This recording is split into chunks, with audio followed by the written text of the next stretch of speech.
then joins a monastery, and although he takes the vow of silence, he is permitted to say 2 words every 7 years. After the first 7 years have passed, the elders bring him in and ask him for his 2 words. "Cold wars," he says. The elders nod and send him away. Another 7 years pass. They bring him in and ask him for his 2 words. "Lousy food," he mumbles. Again, the elders nod and send him away. Another 7 years have passed, and the elders bring him in and once again ask him for his 2 words. "I quit," he says, clearing his throat. "We're not surprised," says the elders. "You've done nothing but fish since you got here." Which brings me to my quote today. "Well-timed silence hath more eloquence than speech," by Martin Farquhar Cooper. To me, this quote means so much, that in silence we actually say more than what words can ever do. The times in our life where silence has a huge impact is where there are moments of silence at events, where action speaks louder than words, and the fact that in silence you are able to think better than what you would have just spouting off words. Surely, something so basically human, closing one's eyes, standing in silence, and allowing grief to wash over you, has no history. Or rather, it encompasses all of history. So seemingly ingrained in our emotional DNA is the act. There is a reason that after a national tragedy, for example, the 4 Marines shot in Tennessee last week, that there is a moment of silence before sporting events. This is often a gesture of respect, particularly in mourning for those who have died recently, or as part of a past historical tragic event. In recent trends, it is typical to have at least 1 minute, usually 2, of silence.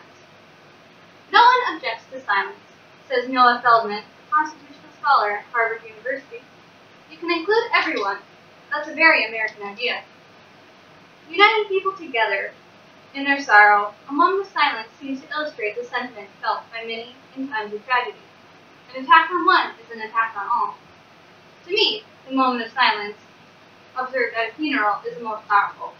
It offers those that knew the deceased to reflect on the memories and the laughter and the joy they shared with those that have dead. Not only that, but it also gives the reflector time to think of their own life and death. I love this because that feeling that occurs is a magical one and is completely indescribable. Aside from this, we have all probably heard the expression that actions speak louder than words. I believe that this quote by Martin Farquhar Cooper goes hand in hand with this one. For example, how much powerful is it to do something in silence than in grandiose verbal publication? Say you have a friend who was sick. Doesn't it mean more to help that friend get to their doctor's appointment, or bring them soup rather than just say, "I'm sorry," and be sympathetic? Another example is with love. If you are in an argument with someone you love, isn't it more powerful to say nothing at all rather than blowing up in an argument? It is important to take a couple of seconds of silence, which could help you regain your composure and will hopefully stop you from saying something that might hurt your partner in anger, and nobody wants that. Finally, having silence allows a person to think more clearly and be able to hold their tongue better than what they may result in less regrets in life. I find it funny that whenever you watch a beauty pageant, during the interview section, all of the contestants are too quick to answer. They don't take the time to reflect on what the question was and end up giving an answer that makes no sense. This could also be useful in personal life for job interviews. If you talk too quickly or don't consider the question in its entirety, you may end up cornering yourself and messing up your opportunity for that specific job. Next, one of the more important reasons for silence is when you are presenting a speech, like I am this afternoon. The pauses show the audience that what you're saying is important and that you should pay attention and reflect on it. Not only this, but it helps with pacing. And if you find yourself going too fast, it helps you catch your breath, or even if you get lost where your spot was.